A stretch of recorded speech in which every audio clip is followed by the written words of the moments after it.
TV news अन्याय, अत्याचार, बेकायदेशीर कृत्य करणाऱ्या विरुद्ध शोषित पीडित न्याय देणारा एकच आवाज. Shivkranti TV Dinbandhu news. संपादक सत्यशोधक शंकरराव लिंगे. 7387377800. नमस्कार, मी डॉक्टर अनिकेत चंद्रकांत देशमुख. प्रथम दिवाळीच्या सांगोला तालुक्यातील सर्व जनतेला दिवाळीच्या खूप साऱ्या शुभेच्छा, पाडव्याच्या शुभेच्छा. ही दिवाळी तुम्हाला सुख समृद्धीची जावो ही मी ईश्वराने प्रार्थना करतो. येणारी निवडणूक 2024 महाराष्ट्राची जी निवडणूक आहे तशीच सांगोला विधानसभेची निवडणूक, यामध्ये शेतकरी कामगार पक्ष ताकदीनं या निवडणुकीमध्ये सहभागी होणार आहे. एकतर या सांगोला तालुका म्हणलं की आबासाहेब हे सर्वांना परिचित आहे. सांगोला तालुक्यातच नाही, पूर्ण महाराष्ट्राला ते परिचित आहे. एक पुरोगामी विचार टिकवण्यासाठी आबासाहेबांनी 60 वर्ष समाजकारण आणि राजकारण हे या सांगोला तालुक्यामध्ये केलं आणि तीच टिकवण्याची जबाबदारी आज डॉक्टर बाबासाहेब आणि माझ्यावर आहे. आम्ही ताकदीने या सगळ्या गोष्टी आज इथे मागच्या 5-6 वर्षापासून करतोय. मी मागच्या निवडणुकीमध्ये उभारलो होतो, अल्पशा मतांनी आपला पराभव झाला, पण त्यानंतर न खचता आपण ताकदीने इथं शेतकरी कामगार पक्ष टिकवण्यासाठी प्रयत्न करत आहोत. आबासाहेबांचं जाणं दुःखच आहे, पण आबासाहेबांनंतर पण इथं पक्ष जिवंत आहे हे वारंवार इथल्या सांगोला तालुक्यातील शेतकरी कामगार पक्षाने दाखवलेलं आहे. आपण ताकदीनं मागच्या ग्रामपंचायती निवडणूक असतील, सोसायटी निवडणूक असतील किंवा स्थानिक स्वराज्याच्या सर्व निवडणूक असतील, हे शेतकरी कामगार पक्षाने ताकदीने निवडून एखादी वर्चस्व असल्याचं सिद्ध केलेलं आहे. आणि मागच्या वेळेचं 1 लाखचं मतदान आणि आता त्यांच्यामध्ये झालेली फूट, या सगळ्या गोष्टींचा विचार करत असता निश्चित आपल्याला विजयाच्या जवळ आपण जाऊन पोचतो. पण ह्या सगळ्यांना भरडून न जाता आपण ताकदीनं काम करून शेतकरी कामगार पक्षाचा सर्वच कार्यकर्ता ताकदीनं काम करून येणारे निवडणूक आपण चांगल्या पद्धतीने लढू आणि शेतकरी कामगार पक्षाचे उमेदवार डॉक्टर बाबासाहेब देशमुख यांच्या पाठीशी राहून त्यांना सर्वांना जाहीर आवाहन करतो की आम्हाला तुम्ही ताकद द्या, तरच या सांगोला तालुक्यामध्ये एक सुसंस्कृत राजकारणाची दिशा जी आबासाहेबांनी 60 वर्ष ठेवली तीच इथून पुढच्या कालावधीमध्ये टिकवण्यासाठी आम्ही प्रयत्न करू. बऱ्या प्रकारे विरोधक बऱ्याच गोष्टींवर वैयक्तिक टीका करतात, त्यामध्ये मी काही जाणार नाही, पण वेळोवेळी प्रचाराच्या वेळेस त्याला उत्तर देण्याला आम्ही पण कमी पडणार नाही हे मी या वतीनं आवाहन करतो. बऱ्याच ठिकाणी टीका केली जाते, तुम्ही काय केलं 60 वर्षात, तर 60 वर्षात आबासाहेबांच्या माध्यमातून पुरोगामी विचार टिकवत असताना, समाजकारण राजकारण करत असताना इथं आपण शेतकऱ्यांचे प्रश्न हाताळले. मग ते शेतीच्या पाण्यासंदर्भातला विषय असेल, पिण्याच्या पाण्याच्या संदर्भातला विषय असेल, शेतीच्या पाण्यासाठी टेंबू मैसासारखी योजना असेल, नीरा उजवाच्या प्रकल्पावर काम केलं आबासाहेबांनी. त्याचबरोबर पिण्याच्या पाण्यासाठी शेरगावे आणि 81 गावची योजना असेल आणि कालांतरानं त्या योजनेमध्ये वाढ करत करत अधिकची गावं त्या लाभार्थी राहतील आणि दुष्काळ कसा ह्याच्यातून मुक्त होतील यासाठी अजूनही आपण पावलं उचलतोय आणि ह्या पद्धतीने शेतीसाठी काम केलं. त्याचबरोबर रोजगार हमीच्या माध्यमातून फळबागा लागवडीसाठीचं अनुदान असेल किंवा पिण्याच्या आणि शेतीच्या पाण्याचं नियोजन असेल किंवा त्याच्यातून नैसर्गिक दुष्काळ पडून त्याचे झालेलं नुकसान असेल किंवा रोगाच्या माध्यमातून शेतीत झालेलं नुकसान असेल, या सगळ्यावर आबासाहेबांनी अनुदान मिळेल यासाठी काम केलं. आणि मागच्या कालखंडामध्ये जे शेतकऱ्यांचं वीज होतं त्याच्यासाठी आपण आंदोलन करून ते कमी करण्याचं किंवा ते पूर्णपणे माफ व्हावं यासाठी आपण प्रयत्न केले. आम्ही होतो, बाबासाहेब होते, आम्ही ह्याच्या ताकदीनं काम केलं. दादाही त्याच्यामध्ये होते, चंद्रकांत देशमुख जे माझे वडील आहेत तेही ह्याच्यामध्ये मागच्या 30 वर्षामध्ये काम केलं. त्याचबरोबर रोजगार उपलब्ध करून देण्यासाठी आबासाहेबांनी सूतगिरणीसारखी एवढी मोठी संस्था उभी केली. त्याचबरोबर महिला सशक्तीकरणासाठी महिला सूतगिरणी उभा केली.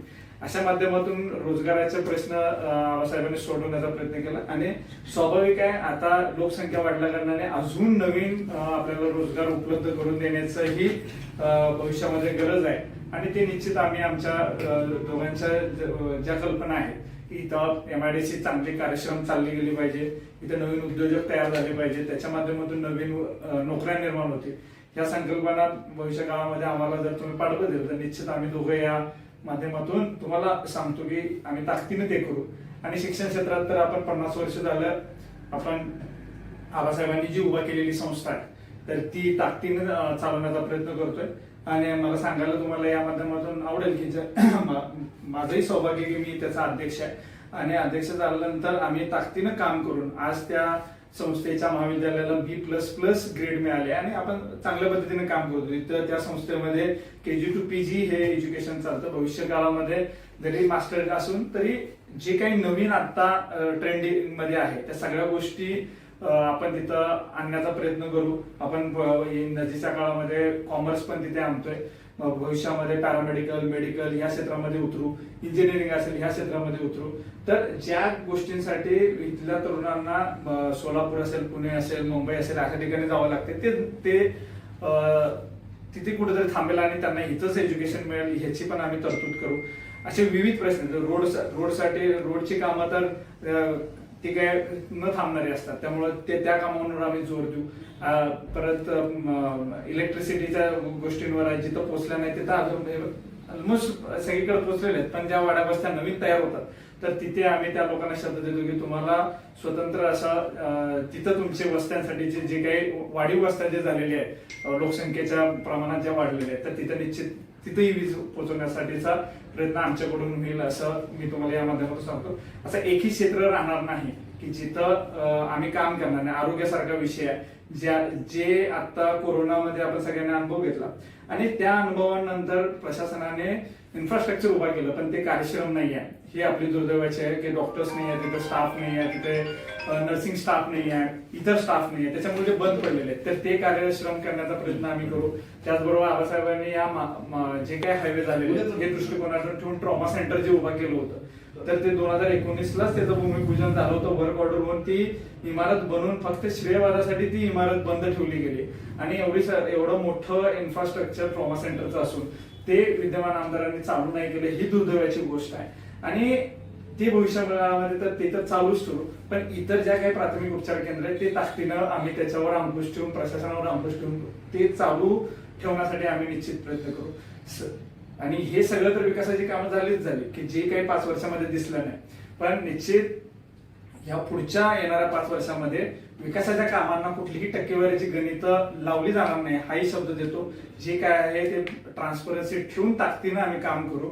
जे काही विकासाचे काम आहे त्याच्यामध्ये कुठेही टक्केवारीचा विषय नाही.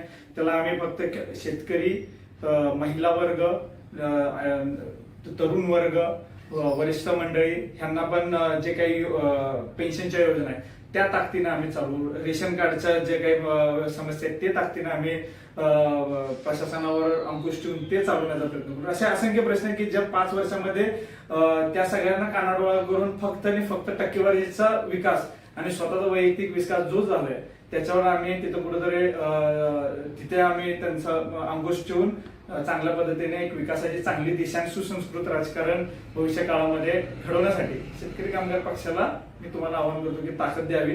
आमच्या दोघांच्या पाठीमागे तुम्ही राहा आणि आबासाहेबांचा जो पुरोगामी विचार आहे पुन्हा एक पूर्ण महाराष्ट्राला सांगोला तालुका म्हणजे एक सुसंस्कृत राजकारणाची दिशा दाखवणारा सांगोला हे जे काही आपलं स्वप्न आहे ते निश्चित आपण पूर्ण करूया. आपण तुम्ही ताकदीनं आम्हाला येणाऱ्या 20 तारखेला आमच्या पाठीशी राहून डॉक्टर बाबासाहेब देशमुख हे आपले जे उमेदवार आहेत शेतकरी कामगार पक्षाचे अधिकृत त्यांच्या पाठीशी राहून आपला माणूस विधानसभेमध्ये विधिमंडळामध्ये पाठवला गेला पाहिजे आणि आपले प्रश्न तिथं मांडला गेले पाहिजे असं मला वाटतं. मी सगळ्यांना आवाहन करतो की आमच्या पाठीशी तुम्ही ताकदीनं उभा राहावं.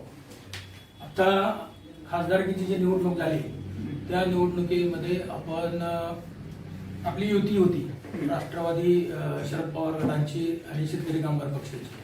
आता पण युती आहे परंतु सांगोल तालुक्यातच युती का झाली नाही? आता युती महाविकास आघाडीचं आम्हाला वाटत होतं की आम्ही हा प्रश्न आत्ताच नाही, ज्या वेळेस आबासाहेब ज्यावेळेस होते त्यावेळेस पण आपण एक पुरोगामी विचार म्हणून पूर्वीचा काळ सोडला की पूर्वी इथे काँग्रेस विरुद्ध शेतकरी कामगार पक्ष अशी लढत असायची दरवेळेस. आपण त्यानंतरचा जो काळ होता ज्या कालावधीमध्ये पवार साहेबांचा विषय आला तेव्हापासून ज्यावेळेस म्हाडा त्याच्या आधी आपण आठवले साहेबांना मदत करायचो आणि त्याच्यानंतर जो काळ आहे 2009 पासून म्हाडा नवीन मतदारसंघ झाला लोकसभेसाठी तेव्हापासून महाविकास आघाडीच्या पाठीमागे राहून सातत्याने आपण त्यांना मदत केली. पवारसाहेबांनी आपल्याला मदत केलेली आहे. तिथे पवारसाहेब पवारसाहेबही इथे कधी राष्ट्रवादीचे उमेदवार देत नसायचे आणि आपणही पवारसाहेबांना त्यावेळेस त्या पद्धतीने आपण मदत केलेली. पवारसाहेब असतील, विजयदादा असतील, त्यानंतर संजय मामा असतील आणि आता जे धैर्यशील भाई असतील, या सगळ्यांना आपण लोकसभेसाठी मदत केली. ताकदीने या महाविकास आघाडीच्या ह्याच्यामध्ये राहिलेलो आहे. आणि मागच्या वेळेस आपण ज्यावेळेस लढत होतो आणि हा अनुभव आपला आत्ताच नाही, आपण सातत्याने महाविकास आघाडीला मदत केलेली आहे. आपली रास्त अपेक्षा होती की आपल्याला ह्यावेळेस महाविकास आघाडीने ताकदीनं पाठीमागे लावून असा गोंधळ अजून सुद्धा त्यांनी डिक्लेअर नाही केलेला, पण असा गोंधळच होऊ नये ही आमची अपेक्षा होती. त्यांनी डायरेक्टली डिक्लेअर करायला पाहिजे होतं, पण ते तसं त्यांच्याकडून होताना दिसलं नाही. हे जरा असं आम्हालाही खंत वाटते. पण जे काही असो, आम्ही पहिल्यापासून ठरवलं होतं की इथं आपली एक गट्टा ऑलरेडी ताकद आहे. महाविकास आघाडीने हा विचार करायला पाहिजे होता की मागच्या वेळेस आपण महाविकास आघाडीमध्ये लढत असताना मी स्वतः तिथे उमेदवार होतो, त्यावेळेस ज्या माणसाने तिकडे जाऊन युतीचा धर्म पाळला नाही, जो काही आघाडीचा धर्म होता तो न पाळता अशा माणसाला महाविकास आघाडी आपल्याला बोलून तिकीट देत असेल तर ही दुर्दैवाची बाब आहे. आणि एक हाती आपल्याला फक्त 768 मतांचा विचार करायला पाहिजे होता. म्हणजे राजकारणाची गणित पण त्यांनी टेबलवर मांडली असती तरी पण त्यांनी तो निर्णय नसता घेतला. कारण का फक्त 768 मतांनी आपला पराभव झाला होता, म्हणजे एक बूथच फक्त मार्जिन आहे, म्हणजे आपण जवळपास विनिंग कॅन्डिडेटच होतो. तर अशा वेळेस आपल्या पाठीशी बळ देऊन महाविकास आघाडीने खंबीरपणे उभा राहायला पाहिजे होतं आणि तिकीट द्यायला नाही पाहिजे होतं. आज त्यांनी तो गोंधळ निर्माण केलेला आहे. अजून सुद्धा महाविकास आघाडीचा कोण उमेदवार हे अजून निश्चित झालेलं नाही आहे. पण चांगली गोष्ट एवढीच आहे की रोहित पवार यांनी आपल्याला पाठिंबा दाखवलाय, पवारसाहेबांनी आपल्याला ताकदीने पाठिंबा दाखवलाय आणि मोहिते पाटलांनी आपल्या पाठीशी राहायचं पाठिंबा दर्शवलेला आहे. त्याच्यामुळं जवळपास महाविकास आघाडीचं एक पक्ष सोडला तर सर्वच पक्षांनी आपल्याला मदत दर्शवलेली आहे. आणि अशामध्ये अजून त्यांचा गोंधळ निश्चित हो न हो, पण एक आमचे पुरोगामी विचारांना लाल बावट्याची आमची जी लढाई आहे, आबासाहेबांनी इथं जे काही 60 वर्षापासून काम केलेलं आहे, आम्ही मागच्या 4-5 वर्षापासून इथं काम करतोय, मी स्वतः शिक्षण क्षेत्रामध्ये काम करतोय. अशामध्ये काम करत असताना आम्ही त्याला कुठेतरी न्याय देण्यासाठी आम्ही आमच्या स्वबळावर ताकदीनं लढणार. आणि आतापर्यंत लोकसभेत जाण्यासाठी शेतकरी कामगार पक्षाची महाविकास आघाडीला गरज होती, तर भविष्यामध्ये महाविकास आघाडीला सरकार स्थापन करायचं असेल तर सांगोला त्या शेतकरी कामगार पक्षाच्या आमदाराची गरज ही त्यांना लागणार आहे. भविष्य काळामध्ये आम्ही त्याच्यावरचा निर्णय घेऊ, पण आता त्यांना ताकदीनं आमच्या पाठीशी उभारणं गरजेचं होतं. ते करताना कुठंतरी आम्हाला थोडंसं त्याच्यामध्ये आम्हाला खंत वाटते की ते कुठं होताना दिसत नाही. पण एकंदर 4 तारखेपर्यंत हे निर्णय स्पष्ट होतील आणि ते आमच्या पाठीशी राहतील असं माझ्यासारख्याला वाटतं. एकंदरीत हे जे आता दीपक आबा साळुंखे पाटील उभा राहिले आहेत तर ते कोणाची मतं खातील असं वाटतं तुम्हाला? आतापर्यंत दीपक आबा साळुंखे पाटील हे कधी हे प्रत्यक्षामध्ये जनतेतून कधी उभारले नव्हते, त्यामुळे सांगता येणार नाही. तो त्यांचा ट्रायल बॉल आहे. आणि आतापर्यंत दीपक आबा आमच्याकडे असताना बापूंची 60-70 हजार मतं फिक्स होती. आम्ही ज्यावेळेस इंडिव्हिज्युअल लढलो त्यावेळेस आमची 98-99 हजार फिक्स होती. तर अशा परिस्थितीमध्ये त्यांची खरी मतदान किती आहे हे अजून कळालेलं नाही. तर आता ते रणांगणात उतरलंय, जर ते 4 तारखेपर्यंत त्या रणांगणात स्टिकअप राहिले तर त्यांचे मतदान कळेल भविष्यामध्ये. आतापर्यंत कधीच ते झालेलं नाही. एकंदरीत असं वाटतं की मग आता हे जे मुख्यमंत्री एकनाथरावजी शिंदे साहेब आहेत तर हे पुरोगामी किंवा ओबीसीच्या विरोधात आहे असं वाटतं, कारण प्रत्येक ठिकाणी असं आपल्याच लोकांच्या विरोधात त्यांनी उमेदवार बंडखोरी करून उभा केले. नाही, आम्हाला त्याचं काय ओबीसी आणि आम्ही असं स्टेटमेंट देणार नाही. पण इथं आमची जी लढाई आहे ते आबासाहेबांनी जी काही पेरलेलं आहे, जे ताकदीनं आम्ही काम सुसंस्कृत राजकारणाची जी दिशा आम्हाला दाखवलेली आहे त्या पद्धतीने आम्ही इथं काम करणार आहे. सगळ्या समाज वर्गाला एकत्र घेऊन काम करणार आहे. ओबीसी असतील, मराठा समाजाचे प्रश्न असतील किंवा ओबीसी मधले सगळे समाजाचे प्रश्न असतील किंवा वंचित समाजाचे काही प्रश्न, सगळ्याच समाजाच्या घटकांवर आम्ही काम करणार. असं कोणी म्हणणार नाही की हे अंदाज आल्यानंतर ह्या एका समाजाचं नेतृत्व करतात, असं होत नाही. तर ज्यावेळेस आपण हे करतो की ज्यांनी मतदान नाही केलं त्यांचंही आपण नेतृत्व करतो, त्यांचंही पालकत्व आपण स्वीकारलेलं असते, तर त्यांच्याही नडी अडीला आम्ही निश्चित जमलो. त्यांनी काय करावं वरिष्ठ मंडळींनी तेवढा आमचा मोठा घास नाही. आमची लढाई इथं लाल बावटा फडकवण्याची आहे. आमच्या माणसांसाठी आम्ही लढायची आहे. निष्ठेची लढाई आहे जी ताकदीनं आतापर्यंत 60 वर्ष 4 पिढ्यांची लोक आमच्या पाठीशी आहेत, त्यांच्यासाठी आमची लढाई आहे. आणि सांगोला तालुक्याला एक चांगली सुसंस्कृत दिशा देणं, नवीन येणाऱ्या पिढींना वाईट मार्गावर न जाता तिथे त्यांना चांगल्या पद्धतीने जी काय पद्धतीने आम्ही शिक्षण घेतले त्यांना चांगला ट्रॅक दाखवणं ही आमची आत्ताची गरज आहे. त्यामुळे ती दिशा देण्यासाठी आम्ही लढतोय. गेल्या 5 वर्षामध्ये जे आमदार होते शहाजी बापू पाटील, तर ते बहुतेक वेळा इथं सांगोल्यात आपल्याला दिसले नाही. तर काय सांगोल्याचा विकास झाला असं तुम्हाला वाटतं 5 वर्षात? विकास सांगोल्याचा झालाय की त्यांचं वैयक्तिक जीवनातला झालाय हा लोकांना माहिती आहे. त्याच्यावर मी काय टीका टिप्पणी करणार नाही. पण आम्ही जे काही 60 वर्षांमध्ये केले आणि आम्ही भविष्यामध्ये काय करणार आहे एवढं आम्ही लोकांना जनतेला सांगून आम्ही त्यांचं जी काही बरीच मंडळी आमच्या ताकदीनं आतापर्यंत पाठीशी आहेत सत्ता नसताना, पण जी काही काठावरची गडे त्यांना आम्ही निश्चित आम्ही उद्या काय करणार आहे हे सांगून आम्ही निश्चित त्यांचं मत परिवर्तन करू. आता आबासाहेबांनी कितीतरी योजना आणलेल्या आहेत, त्या योजनेचं उद्घाटन आता हे करतायत आणि हजारो कोटीचं बजेट दाखवत आहेत. हे खरं आहे का खोटं आहे? नाही, आता त्यांनी कोणत्याही नवीन 5 वर्षामध्ये कुठली नवीन योजना आणलेली नाही हे पहिला मी तुम्हाला सांगतो. काय आणले असतील तर रस्ते वगैरे या सगळ्या गोष्टी आहेत, पण त्याच्यामध्ये कॉम्प्लेक्सिटी मध्ये जात नाही कारण सामान्य जनतेला ते कळत नाही. जे काही स्टेटचे रोड होते ते सेंट्रलला गेले आणि स्टेटचं जे बजेट होतं त्याच्यामध्ये ते अंतर्गत रोड झालेले आहेत. हा तो कॉम्प्लेक्सिटीचा भाग आहे. ते काही मी सामान्य जनतेला सांगत नाही, पण ते आणण्यामागं त्यांनी कुठली घरं भरली हे महत्वाचं आहे. पण आमच्या शेतकऱ्याला पाणी मिळालं का वेळोवेळी, आमच्या मुलांना शिक्षणासाठी त्यांनी काही संस्था उभ्या केल्या का नाही, त्या रोजगार उपलब्ध करून दिले का या 5 वर्षामध्ये? नाही, हे कुठे करताना दिसत नाही ना. मग कसला विकास म्हणजे कोणती विकासाची तुम्ही कामं आणली? जर विकासाची कामं आणली म्हणजे फक्त रोड आणले आणि ते करणे म्हणजे विकास आहे का? नाही. तर एखादा आमदार असतो तो पालकत्व स्वीकारून सगळ्या सामाजिक प्रश्नांच्या पैलूंवर वाचा फोडणारा तो आमदार असतो. तो काही एका ठराविक वर्गासाठी काम करत नसतो. तिथे आमच्या महिला सुरक्षित पाहिजे त्या होताना दिसत नाही तालुक्यामध्ये. तिथं बाकीची जनता जी काही खून वगैरे व्हायला लागलेल्या मारामारी होते ते होताना दिसत नाही. प्रशासनावर अंकुश नाही आहे. आपला कुठलाही सामान्य एखादा कागद करायला जातो तर त्याच्यावर त्याची अधिकची फी वापरली जाते जी काही नसती प्रशासनामध्ये, त्याच्यावर अंकुश नाही आहे. तर ह्या सगळ्या गोष्टी शेतकऱ्यांना वेळोवेळी पाण्याचं जे नियोजन व्हायचं पूर्वी 5 वर्षापूर्वी ते होताना दिसत नाही. आबासाहेबांनी योजना आणल्या असं मी म्हणत नाही. आबासाहेबांबरोबर जे काही सहकारी होते त्या काळामध्ये, आता इथं सांगोला असेल आणि 13 दुष्काळी तालुके असेल, नागनाथांना पण त्यांच्या बरोबर होते की त्यांच्या सहकार्याने त्यांनी बाहेर आवाज उठवायचे, आबा विधिमंडळात आवाज उठवायचे आणि मग ती योजना यायची. अशा पद्धतीने एकाचा नसतो वाटा, तो सगळ्यांनी घेतलेला असतो. निश्चित आबांनी त्याच्यावर काम केलेलं आहे म्हणणार नाही, पण सगळ्यांनी मिळून काम केलं होतं असं म्हणून चालणार नाही. आणि म्हणजे तिकडे नागनाथांनाचंही तेवढंच महत्व आहे या सगळ्या योजना आणण्यामध्ये.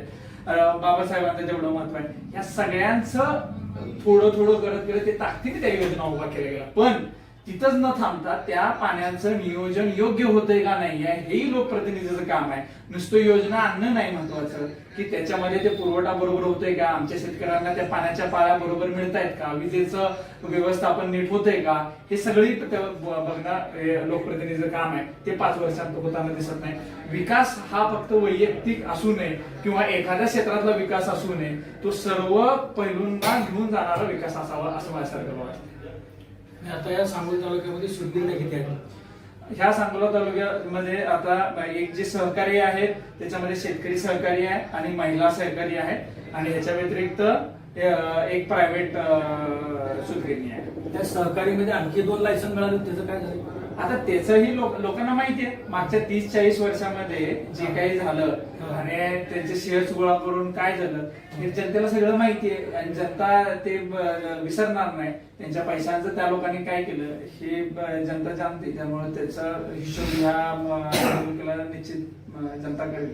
आणि साखर कारखाना आपला जे होता ते साखर कारखान्याचं काय परिस्थिती झाली त्याची? सहकारी साखर कारखाना आहे त्याच्यावर हेच म्हणजे दोन्ही शेतकरी कामगार पक्षही होते आणि राष्ट्रवादीचे दीपक आबाई होते, त्याच्या आधी बापूही होते. तर तिथे कोलॅबोरेटिव्ह सहकारी जो तिथे पहिल्यापासून सहकारी संस्था असल्याने वेगवेगळ्यांची सत्ता तिथे येत गेली.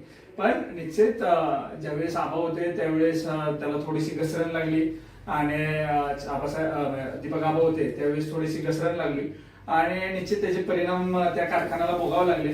नियोजनाचा अभाव त्या सगळ्या गोष्टीतून दिसला. एक चेअरमन म्हणून किंवा आपण त्याचं गार्डियनशिप ज्यावेळेस स्वीकारतो त्यावेळेस त्याचं पालकत्व ज्यावेळेस स्वीकारत असतो त्यावेळेस आपण त्याची जबाबदारीनं घेणं गरजेचं असतं, पण ते होताना दिसलं नाही. आणि त्यांच्या कार्यकालामध्ये ती जे डबकायला आली ती काही साखर कारखाना उभारायला आला नाही. आणि तेच परत नंतर प्रायव्हेटायझेशन म्हणजे करार तत्वावर, भाडे तत्वावर आता अजून दुसरे लोकप्रतिनिधी आहेत ते चालवत आहेत. ते अशा पद्धतीची परिस्थिती आहे साखर कारखान्याची.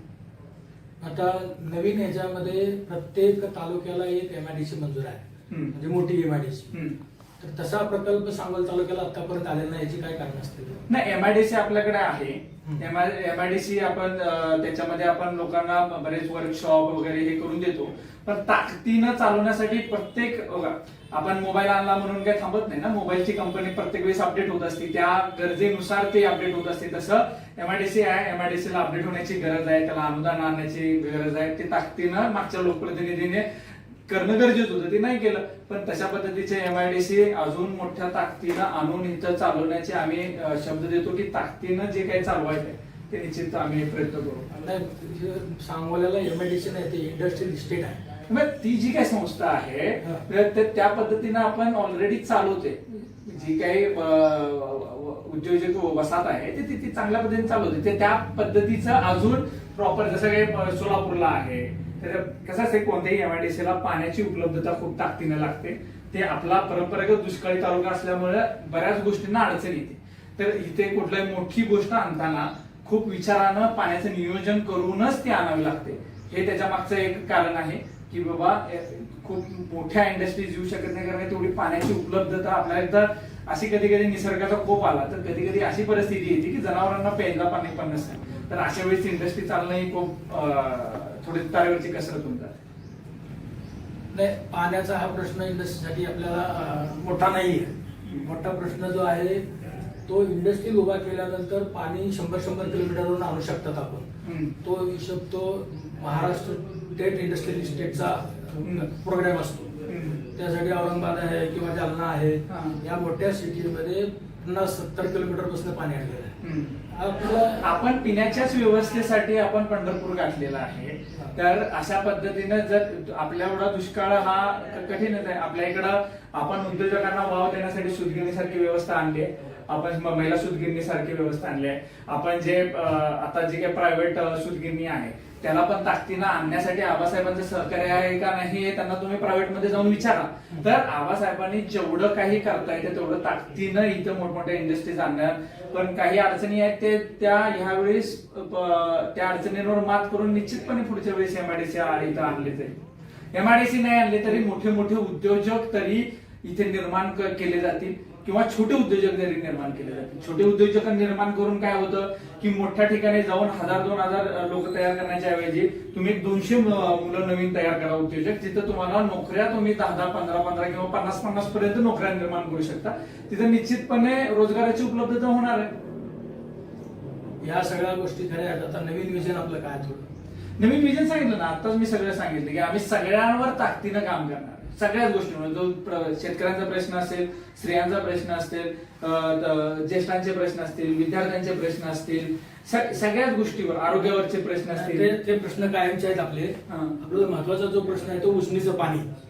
त्या प्रश्नावर आतापर्यंत 20 वर्ष झाले आपल्याला पाणी मंजूर होऊन, किंवा 1900 माझ्या माहितीप्रमाणे 99 साली या साळमुखच्या माळावर एक उद्घाटन झालेलं होतं.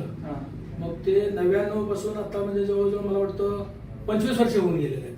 मग ती एक योजना महत्वाची आहे. आणि टेंबूच्या, माशालच्या किंवा या ताकारीच्या किंवा आणखी काही योजना आहेत त्या योजना सगळ्या आपल्या सांगोला तालुका हे टेलला आहे. तर त्याच्याबद्दल काय विचार आहे? नाही, त्याच एक्सटेंड करायला मी तेच म्हणलं की जे काही स्वप्न आबासाहेबांचं शेतीच्या बंधार म्हणजे प्रत्येक शेतकऱ्याच्या बंधाऱ्यापर्यंत आमचं पाणी गेलं पाहिजे हे जे स्वप्न आहे. आता गावठाणापर्यंत पाणी आलेलं आहे सगळ्याच्या, पण प्रत्येकाच्या शेताच्या बांधापर्यंत पाणी आलं पाहिजे ही एवढं एक्सपांड करायचं. अजून आपला भाग संपतोय, मंगळवेढापर्यंत त्या योजना जाणार आहे. तर हा कव्हर करत करत तिथपर्यंत जाणार आहे. पण जे काही इंटरनल आहे त्या गावठाणामध्ये पण आलेलं पाणी प्रत्येक शेतकऱ्याच्या बांधापर्यंत पोहोचवायचं काम आम्ही निश्चित करू.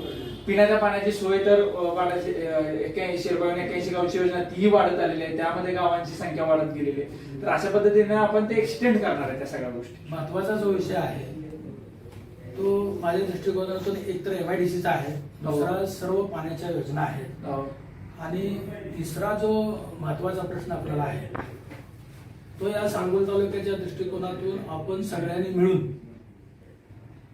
या सांगोल तालुक्याला दुष्काळी तालुका 13 तालुक्याचा हा जो पट्टा आहे सांगोल आणि इतर दुष्काळी तर याच्यामध्ये आता मानदेश म्हणून जिल्हा निर्माण होतोय. तर मानदेश जिल्हा म्हणून निर्माण होतोय तर त्याचं सेंटर हे सांगोला झालं पाहिजे जिल्हा, ह्याच्याबद्दलच आपलं काय? नाही, हे केंद्र वरिष्ठ पातळीवरच्या गोष्टी आहेत, ज्या होतील त्याच्या होतील. आम्ही जर आम्हाला त्याच्याबद्दलचं विचारलं तर निश्चितपणे जिल्हा करावा. तर तिथं जो काही लोकप्रतिनिधी असेल तर त्याला प्रश्न मांडताना सोयीस्कर होईल अशा पद्धतीची आमची भावना आहे. पण तो काही आमच्या हद्दीतला विषय नाही आहे. पण निश्चित आमचा काय विषय आहे की ह्या सांगोला तालुक्याला काय ताकदीनं मिळवता येईल. मानदेश जिल्हा हा आता सध्या मंजूर आहे. नाही, तो बऱ्याच वर्षापासूनचा आहे. आम्ही जेव्हापासून ऐकतो तेव्हा आता त्याला बरेच वर्ष झाले ऐकतो की मानदेश जिल्हा झाला गेला पाहिजे. जिथं पाण्याचा प्रश्न सातत्याने उद्भवतो तिथे एक लोकप्रतिनिधी असला पाहिजे आणि तो तिथे सेंट्रलला जाऊन केंद्रात जाऊन त्या पद्धतीने तिथे मांडेल विषय.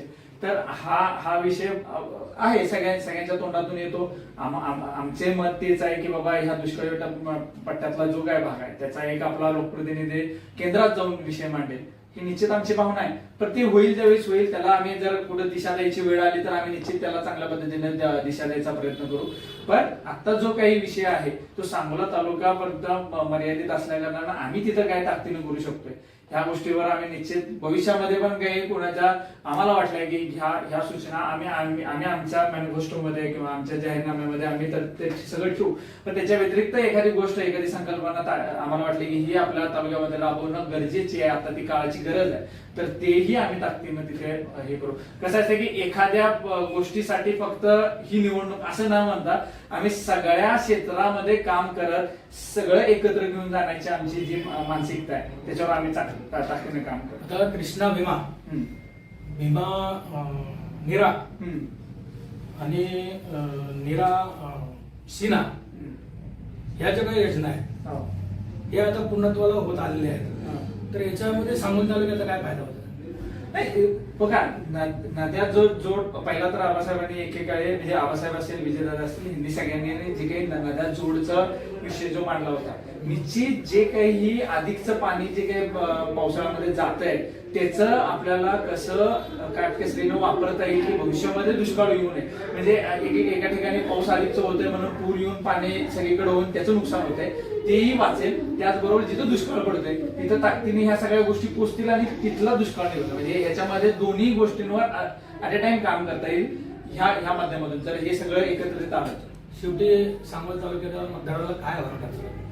आम्ही हेच आवाहन करू की जे 5 वर्ष तुम्ही भोगलेलं आहे आणि भविष्य काळामध्ये ज्या पद्धतीने 60 वर्ष एक सुसंस्कृत राजकारणाची दिशा होती.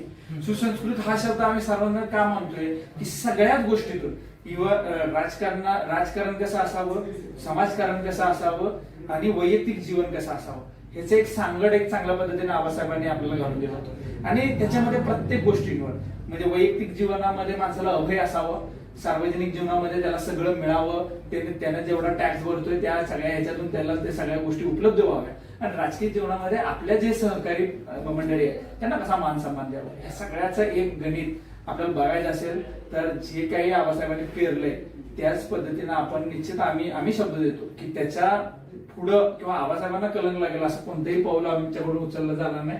ताकदीनं त्याच हेनं फक्त नवीन दृष्टिकोन ठेवून आजच्या पिढीचा दृष्टिकोन ठेवून आम्ही त्या पुरोगामी विचार पुढच्या कालावधीमध्ये टिकवत ठेवून तुम्ही फक्त आम्हाला आशीर्वाद द्यावा आणि आम्हाला ताकद द्यावी तरच आम्हाला पुढच्या कालावधीमध्ये या सगळ्या गोष्टींना संघर्ष करण्याची ताकद मिळेल. 1999 साली नगरला एका बिल्डरला का कॉन्ट्रॅक्टरला पैसे मागताना आपल्या आमदाराला पकडलं गेलं. त्याच्यानंतर आता 5 कोटीची गाडी पकडलेली आहे.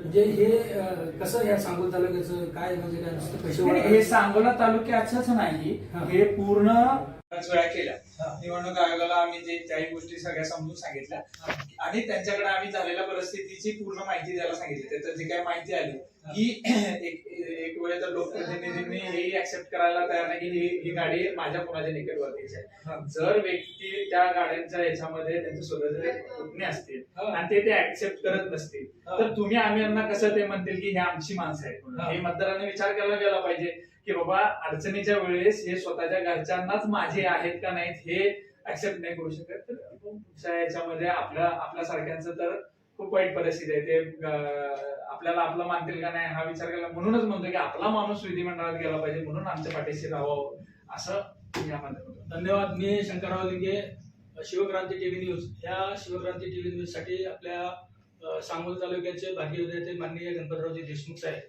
यांचे नातू बाबासाहेब देशमुख हे या निवडणुकीला उभा राहिले आहेत आणि त्यांच्या वतीनं अनिकेत चंद्रकांत देशमुख यांनी शिवक्रांती टीव्ही साठी जी मुलाखत दिली त्या मुलाखतीबद्दल आम्ही धन्यवाद. बऱ्याच वेळा केल्या.